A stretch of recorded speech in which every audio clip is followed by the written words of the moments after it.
Well, Dave, first, just with Bobby Miller, he is creeping closer and closer to his career high in innings pitched. When you we've talked about how you're managing him, here and there and stuff like that, but what's now the focus as he does approach this number, and how do you plan on having to kind of use him and maintain him to keep him ready for October? I think, now where we're at, I would argue this is the most in shape he's been. I think he's understanding what the workload looks like, what it takes to prepare every fifth day. I think where we're at, we're getting ready for the postseason, and so right now, I think we just manage him accordingly. I think that we've built up enough kind of innings on the back end to save that we can use him in any way we see fit, all the way through October. When you reflect on, since his major league debut and what this time has looked like for him, is there something that's kind of stood out to you just about him that you've learned about him and how he's managed and continued to find success and evolve at this level? I think the thing that's most impressive is the way he's taken to information, adjusted to really understand how to get major league hitters out. He's managed his emotions much better than I expected, and the results have been fantastic. With the news on Tony getting Tommy John surgery, is it safe to say you guys aren't expecting him back until, 2025? Yeah, I think that's fair. I mean, he's going to get it on Friday, so it's going to be September 1st, and, whatever the timeline for Tommy John recovery is, that's when we expect him back. 12 to 18 months. There you go, yeah. Were you surprised that this was going to have to be the outcome? I am. I think that it's something that we knew he was dealing with some elbow issues. But there was a point where it was he felt like he could pitch and get major league hitters out until he couldn't. And just talking to the doctors, we just felt that it was time to, do, I guess, at some point was inevitable. Dave, after his last start, you said the doctors told you he wouldn't do any more damage by pitching. Now he's having Tommy John. How do you sort of reconcile those two things? Did he tear it further? No, he didn't. He was pitching. It was just asymptomatic. He felt like he could keep pitching, and I think, to be quite honest, he could still pitch right now. But it just wasn't as far as productive. And so with all pitchers, I'm assuming that there's always some damage or tears, and some guys can pitch through it, which Tony did. So there's nothing that an MRI showed after his last start at worst, which caused for the Tommy John. This is something that he had on his mind. We thought that was a potential, from the middle of the season. How long had he been pitching with the tear? That I don't know the answer. Do you feel like his contract and the incentive clauses in it contributed to him wanting to pitch and maybe pushing it a little too far? I think that was motivation to pitch, and I can sympathize and understand that from the player's perspective. And I still believe that if we would have stopped this process months ago, he would be in the same position to have Tommy John surgery. So I think it was one of those things that we had really honest conversation with Tony, and knowing the ultimate potential outcome of potentially having surgery, but appreciating him wanting to keep pitching, and to be quite honest, where we were at with our pitching staff at that point in time, we were running through some guys, and he felt he wanted to keep pitching because he felt he could pitch and help his ball club out, and so it went both ways. Was it ever discussed that he might just switch to a bullpen role, pitch in shorter bursts for you this season? No, I don't think it would have mattered. No, we didn't discuss that. No. Doc, you just mentioned preparing for the postseason. Anything you have learned from this new playoff format and last year having that long week off before you guys got started? The playoffs is just such a crapshoot. It really is. The week off is not ideal. It's the format that is the format. I don't know what's going to happen this year, but as far as preparation, Barry, I don't see we could have done anything different. We just got beat by a hotter team at that point in time. So what we've learned, I think just once we get closer, I think ramping up the focus more. Not to say we weren't focused, but I still believe we could have been more focused going into last postseason. Yeah, and still have some stuff to play for this year too, right? We do. And last year was a different year. This year, we're still not the number 1 seed. Those guys are coming in later this week. So we're playing good baseball. I think right now that's the focus. What I noticed you guys were 2 games up on July 31st, and now you're 12. You just really ran away with the division this month. What were the characteristics, and why did that happen?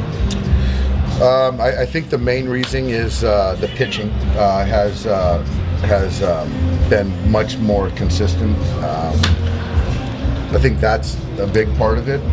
The starters, the guys in the pen, and obviously with what Mookie and Freddie are doing at the plate. So just quickly, for Tony, considering, I guess, the results that you guys kind of knew about earlier, was Tommy John always on the table, just potentially something he's going to have to do in the off-season, and it just made more sense now to do it now, considering things maybe, I know I've got a little worse is the right answer to say, but was that always going to be the thought of that there was going to be a surgery this off-season? It was. I just don't know at what point it was inevitable, but I think that there was a point this summer where we all felt that the ultimate outcome was going to be Tommy John. Has JD started doing any activities yet? He is swinging or using his med ball kind of movements to simulate swinging, and he'll take swings tomorrow. So I think right now, I think it's been 10 days without swinging the bat. So he's in a good place physically, and I would expect him to feel good moving around with the med ball, and then hopefully it gets better. And so then we'll just do the hitting progression and see where, hopefully at some point next road trip, he'll join us. Do you want to have 4 starters and 3 for the playoffs, especially in the first round? I think there's 4. 4? I think so, yeah. No minor league rehab for JB. Yep, he will do a rehab, yeah. As far as the 3 guys you got at OKC, how much longer do you think Shelby Miller has there? Shelby was good yesterday. I think that it wouldn't be surprising to see him at some point in time this homestand. Treinen? I think we're still a ways from Blake. Okay. And DeLuca? Not sure on John. Dave, can you just talk about Zach Gallen and kind of the evolution of his career and what makes him good out there?